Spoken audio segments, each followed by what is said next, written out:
والسلام علیکہ یا سیدی یا رسول اللہ وعلی آلک و اصحابک یا سیدی یا حبیب اللہ۔ تحریک لبیک یا رسول اللہ صلی اللہ علیہ وآلہ وسلم پاکستان کی مرکزی مجلس شورا کا اجلاس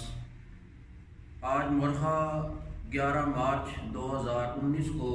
مرکزی دفتر میں انعقاد پذیر ہوا، جس میں بھارت کے جارحانہ عزائم اور کشمیری مسلمان بھائیوں پر ظلم و ستم کا جو بازار گرم ہے، اس کی شدید الفاظ میں مذمت کی گئی اور اس عزم کا اعادہ کیا گیا کہ کسی بھی جارحیت کی صورت میں تحریک لبیک یا رسول اللہ صلی اللہ علیہ وسلم پاکستان ہر قسم کی قربانی کے لیے پیش ہوگی۔ اجلاس میں تحریک لبیک یا رسول اللہ صلی اللہ علیہ وسلم پاکستان کے مرکزی امیر شیخ الحدیث حضرت علامہ حافظ خادم حسین رضوی صاحب اور پیشوا اہل سنت پیر محمد افضل قادری صاحب سمیت تمام مرکزی قائدین و کارکنان کی غیر قانونی قید بند کی سخت مذمت کی گئی اور حکومت پاکستان سے یہ مطالبہ کیا گیا کہ یہ سیاسی اور انتقامی کارروائی ختم کر کے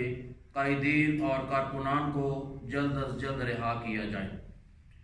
اس موقع پر وفاقی وزیر فیصل واڈا کے بیان کی شدید مذمت کی گئی اور حکومت وقت سے مطالبہ کیا گیا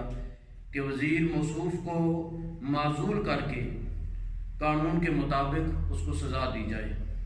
اجلاس میں فیصلہ کیا گیا کہ 23 مارچ کو یوم پاکستان کے موقع پر ملک بھر میں نظریہ پاکستان مارچ، سیمینار اور ریلیوں کا انعقاد کیا جائے گا، جس کے لیے تمام کارکنان جو ہیں وہ بھرپور تیاری کریں۔ لبیک لبیک لبیک یا رسول اللہ، لبیک لبیک لبیک یا رسول اللہ، لبیک لبیک لبیک یا رسول اللہ۔ تاجدار ختم نبوت زندہ باد زندہ باد، تاجدار ختم نبوت زندہ باد، تاجدار ختم نبوت زندہ باد۔